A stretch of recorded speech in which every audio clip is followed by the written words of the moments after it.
Hello everyone.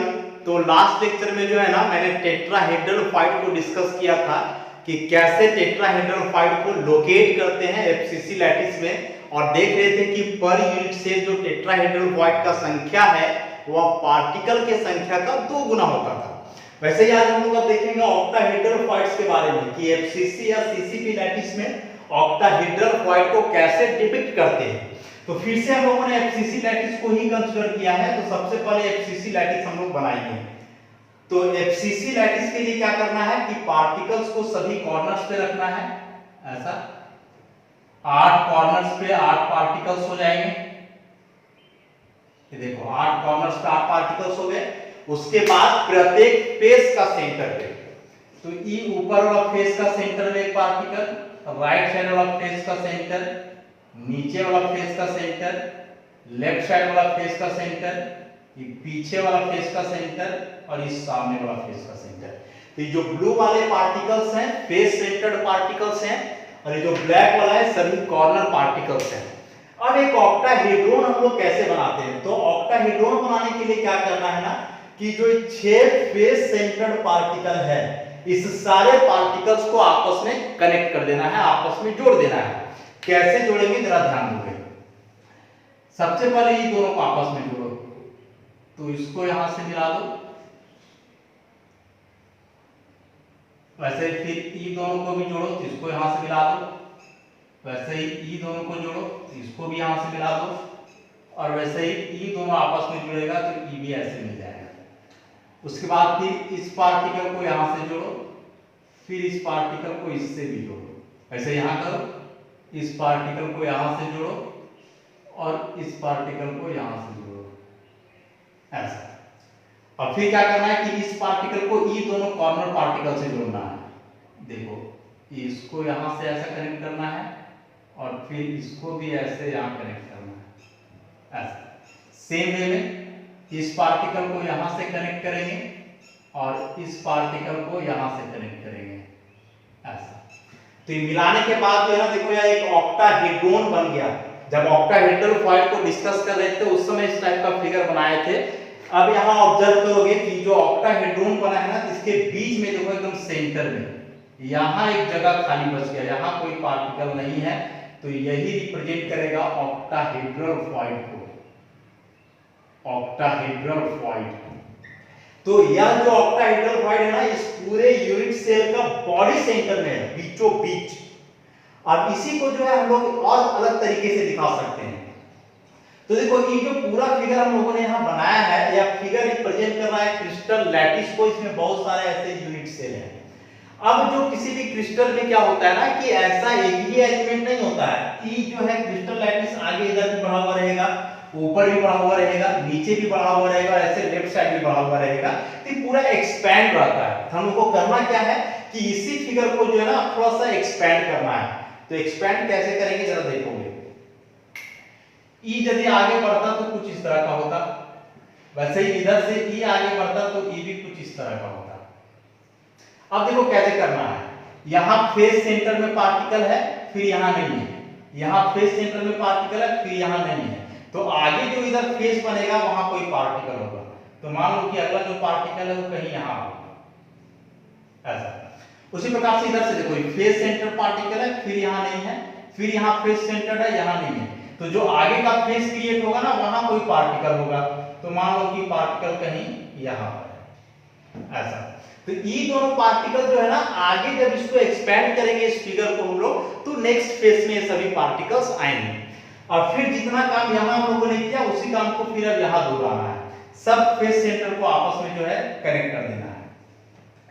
तो इसको यहां से जोड़ दो, फिर इसको यहां से जोड़ दो, और ई जो है तो यहां देखो। अभी जो है ना एक कॉर्नर पार्टिकल था पूरे के लिए, लेकिन जब इसको आगे एक्सपैंड करोगे तो यह कॉर्नर पार्टिकल नहीं होगा बल्कि यह भी फेस सेंटर पार्टिकल बन जाएगा।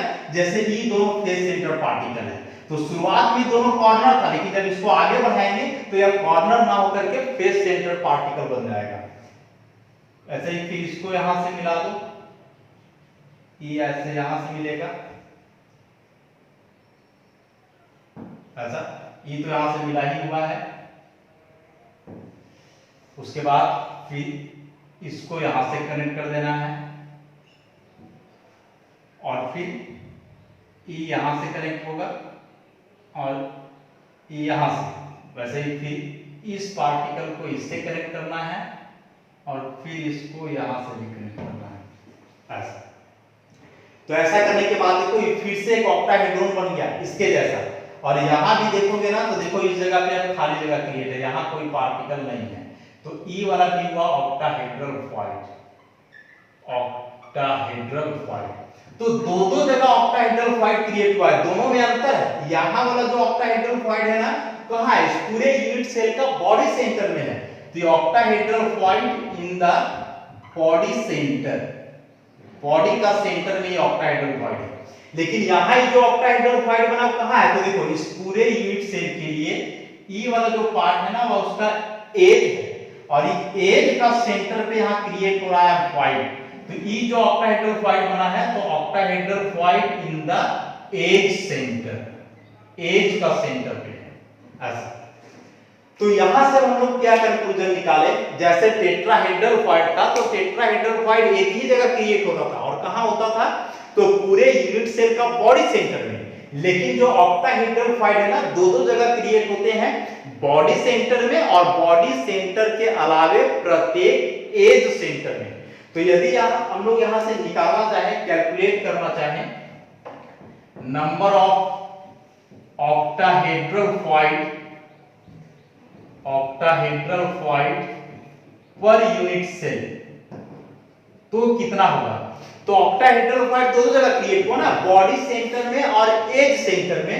तो देखो एक फॉइड यहां हम लोग का बना बॉडी सेंटर में, बॉडी सेंटर में प्लस एज सेंटर में भी बन रहा है। तो याद करो पीछे मैंने बताया था कि एक क्यूब में टोटल कितने एजेस होते हैं, 12 एज होते हैं। जैसे एक एज ई वाला हुआ, फिर एक ई हुआ, फिर एक ई हुआ, ई भी हो गया, तो ऐसे ऐसे करके टोटल जो है 12 एज होते हैं, तो 12 बना। लेकिन एज पर जो पार्टिकल्स होते हैं ना वो पार्टिकल्स पूरा के पूरा इसी यूनिट सेल में नहीं होते हैं। जब पार्टिकल्स का कंट्रीब्यूशन हम बता रहे थे उस समय की बात याद करो, तो बोले थे कि वहां जो पार्टिकल एज सेंटर में होता है उसका पर यूनिट सेल कंट्रीब्यूशन कितना होता है, 1/4।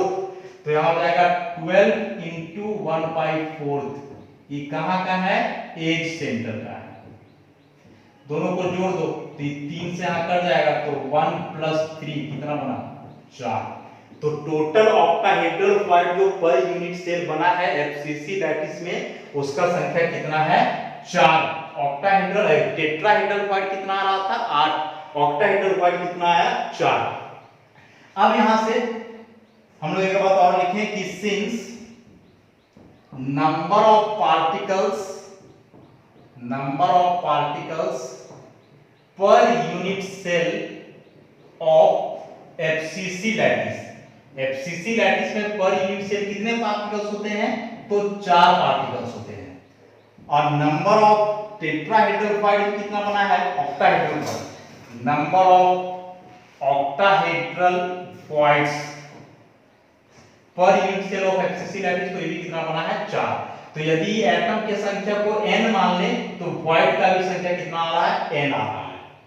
तो यहां से कंक्लूजन निकला कि जो टेट्राहेड्रल फॉइड है वो होता है 2n के बराबर, लेकिन जो ऑक्टाहेड्रल फॉइड है वो कितना के बराबर होता है, n के बराबर होता है। तो यही बात को केवल याद रखना है। एग्जामिनेशन में ऐसे फॉइड्स को शो करने नहीं आता है कि कैसे फॉइड बना करके दिखाओ, नहीं, क्वेश्चन यहां से आएंगे, तो इसको याद रखना है कि किसी भी क्रिस्टल लैटिस के लिए टेट्राहेड्रल फॉइड का संख्या 2n, जहां n हुआ number of particles in that crystal lattice, और ऑक्टाहेड्रल फॉइड का संख्या हुआ n, मतलब नंबर ऑफ पार्टिकल्स के बराबर। लोकेट करने का जो है तो अलग अलग तरीका, वो क्वेश्चन कभी-कभार ऐसे भी आते हैं कि ऑक्टाहेड्रल फॉइड्स कहां-कहां क्रिएट होते हैं, ऑप्शन में दे देगा बॉडी सेंटर, फेस सेंटर, या फिर बॉडी सेंटर, एज सेंटर, तो ऐसे अलग अलग बात लिखा हुआ रहेगा। तो यहां से याद रखना है कि ऑक्टाहेड्रल फॉइड दो जगह क्रिएट होते हैं, बॉडी सेंटर और एज सेंटर में, लेकिन जो टेट्राहेड्रल फॉइड था केवल एक ही जगह क्रिएट हो रहा था, पूरा बॉडी का सेंटर में। तो इससे रिलेटेड कुछ क्वेश्चन शॉर्ट जो है उसको भी हम लोग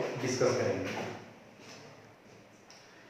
तो देखो क्वेश्चन जो है इस तरह से आते हैं इस टॉपिक से रिलेटेड, सबसे पहला है octahedral voids are created in the, कि ऑक्टाहेड्रल फॉइड्स कहां-कहां क्रिएट होते हैं। ऑप्शन में दिया हुआ है body centre, face centre, edge centre और लास्ट में body centre as well as edge centre. बतलाने की आवश्यकता नहीं है, अभी ही मैंने इसको डिस्कस किया है कि ऑक्टाहेड्रल फॉइड जो है ना दो जगह क्रिएट होते हैं, बॉडी सेंटर में और एज सेंटर में। यही यदि क्वेश्चन में यहाँ ऑक्टाहेड्रल फॉइड की जगह टेट्राहेड्रल फॉइड रहता तो टेट्राहेड्रल फॉइड केवल एक ही जगह क्रिएट होता है, कहां, बॉडी सेंटर में। लेकिन यहाँ ऑक्टाहेड्रल फॉइड है तो दोनों जगह हो जाएगा, body centre as well as edge centre. तो ये इसका आंसर हो जाएगा। अगला है the number of octahedral voids per unit cell in HCP lattice is, कि एचसीपी लैटिस में पर यूनिट सेल जो ऑक्टाहेड्रल फॉइड का संख्या है वह होता है कितना।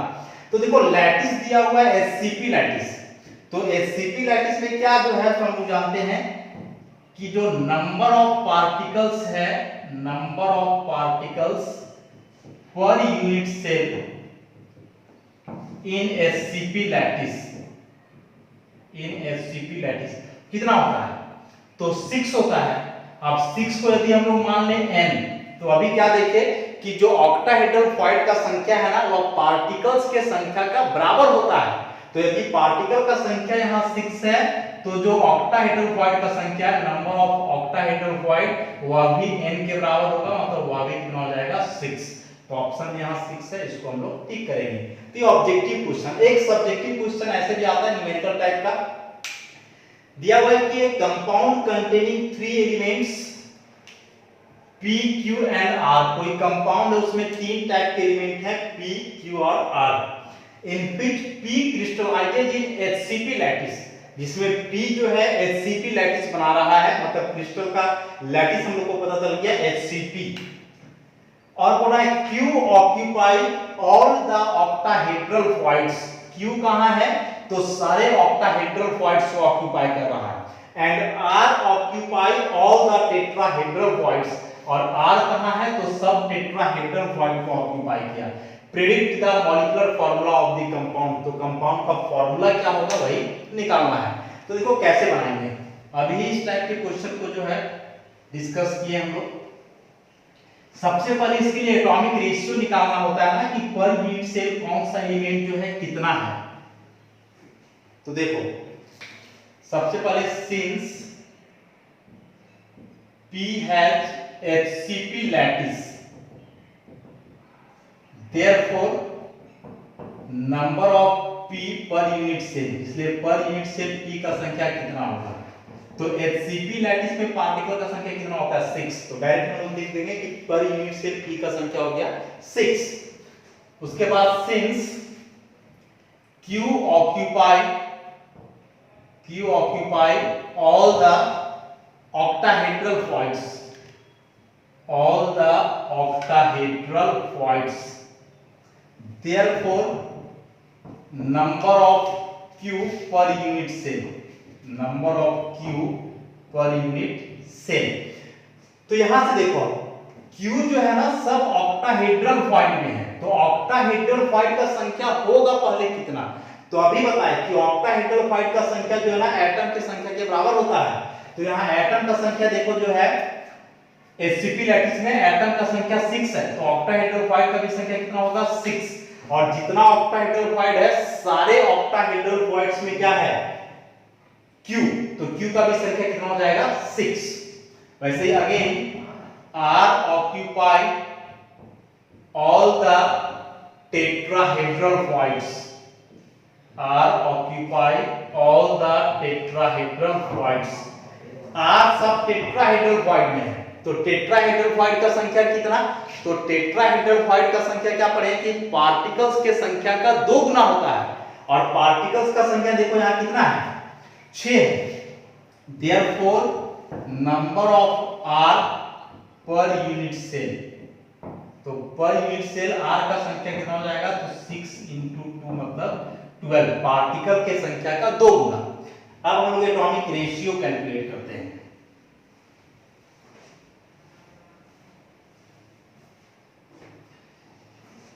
एटॉमिक रेशियो, एटॉमिक रेशियो, तो एटॉमिक रेशियो 3 टाइप का एलिमेंट है, पी क्यू आर। पी का संख्या कितना है 6, क्यू का संख्या कितना है 6, आर का संख्या कितना है 12। तो फॉर्मूला यहां से बन जाएगा, देयरफॉर मॉलिक्यूलर फॉर्मूला बराबर क्या हो जाएगा, मॉलिक्यूलर फॉर्मूला बराबर P6 Q6 R12। तो इसको जो है ना सिंपलेस्ट होल नंबर रेशियो में लिखना है, मतलब छोटा करके लिखना है। तो 6 यदि कॉमन ले लेते हो यहां से तो क्या हो जाएगा PQR2। तो यही हो गया कंपाउंड का मॉलिक्यूलर फॉर्मूला। तो इस टाइप के क्वेश्चन जो है ना आते ही हैं, अलग अलग पोजीशन दिया हुआ रहेगा एलिमेंट्स का, इसका मॉलिक्यूलर फॉर्मूला पूछेगा, चाहे पॉइंट से बतलावे चाहे डायरेक्ट पोजीशन से पता करे, जैसे पहले भी हम लोग डिस्कस किए हैं। तो इस टाइप का एक क्वेश्चन एग्जामिनेशन में आना ही है। एनसीईआरटी बुक का जो एक्सरसाइज है ना, तो एक्सरसाइज में भी ये क्वेश्चन दिया हुआ है इस तरह के तरीके से। तो उस क्वेश्चन को आप लोग बनाओगे, नहीं तो लास्ट में जब हम एक्सरसाइज करवाएंगे एनसीईआरटी का तो यहाँ जो है इसको डिस्कस करेंगे ही। तो इस तरह से जो है आज हम लोग ऑक्टाहेड्रल फाइट्स को पूरी तरह से डिस्कस कर लिए। नेक्स्ट क्लास में इस चैप्टर को आगे प्रोसीड करेंगे। धन्यवाद।